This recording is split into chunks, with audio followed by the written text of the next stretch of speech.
Recognized for 4 minutes. Thank you. And I thank the gentleman from California for yielding. Madam Speaker, I do rise to support H.R. 72. When the framers of the Constitution started writing, they began Article 1, Section 1 with a simple and clear statement. All legislative powers herein shall be vested in a Congress.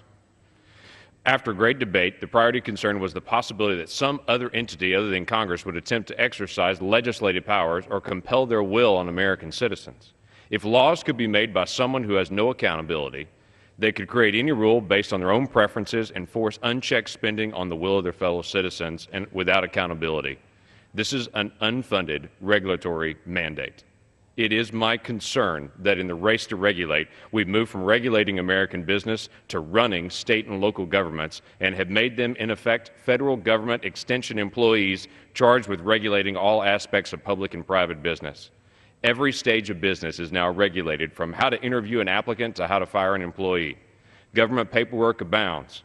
Every company needs compliance officers and attorneys just to make sure they're running their business based on the preferences of someone from some agency they've never even heard of. That's not real job creation. American companies want to produce products and services, not hire de facto government employees. We need real job growth. It's time for Congress to assume its responsibility. If there's a grievous regulation, it shouldn't be EPA's fault, HHS's fault, or even the executive branch's fault. It's ours. Let me give you some examples of these unfunded mandates in my own home state of Oklahoma. The city of Bartlesville, Oklahoma is currently drowning under a new EPA requirement to filter the stormwater. That's correct. Filtering the rainwater. The city of Bethany, Oklahoma spent over $250,000 in 1987 to put in 2 water wells, only to be required a few years later to take them out by EPA because of their wastewater. Then EPA changed their wastewater requirements in 2006 and cost the city of Bethany over $9 million. The street signs in Bethany must also change to a new type of reflective materials to meet DOT regulations, costing the city who knows how much. The Oklahoma Department of Transportation has to go through millions of dollars of hoops to tear down an old bridge to replace it with a new bridge in the exact same spot. They have to navigate the Clean Water Act, the National Historic Preservation Act, the Endangered Species Act, the Migratory Bird Act, and many more while people drive over an old deteriorating bridge. And I will tell you, I will be the first to promote wheelchair ramps on sidewalks. But federal interpretation of ADA to construct accessible curb ramps at intersections and other locations has been invoked where no connecting sidewalks even exist. In Oklahoma City, where I live, such a wholesale directive results in curb ramps that terminate in adjacent vacant lots, to a ditch, embankments, and sometimes straight into a light pole. The desire to do the right thing sometimes leaves no room for exercising common sense.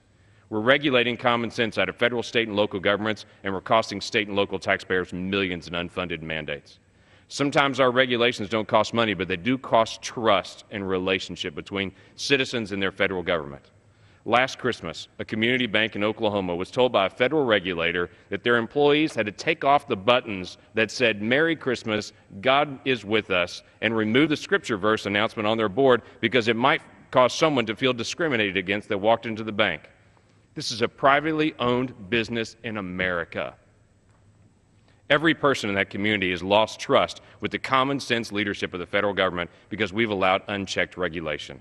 The assumption that federal agencies are the only people who care about clean water, clean air, fair business practice, etc., is arrogant and misinformed. I don't know anyone who loves the air, water, and land in Oklahoma more than Oklahomans, and I'm confident that is true for other states as well. We must take a serious look at unfunded mandates and regulations. We need to hear the cry of our cities, counties, and states where they say, please stop the flood of regulations. They want 2 things, predictability and clearly defined limited scope. This is a bipartisan issue. We have common agreement with the other members of my subcommittee, and we will immediately take this up next Tuesday in our first subcommittee hearing. Thank you, Madam Speaker. I yield back my time.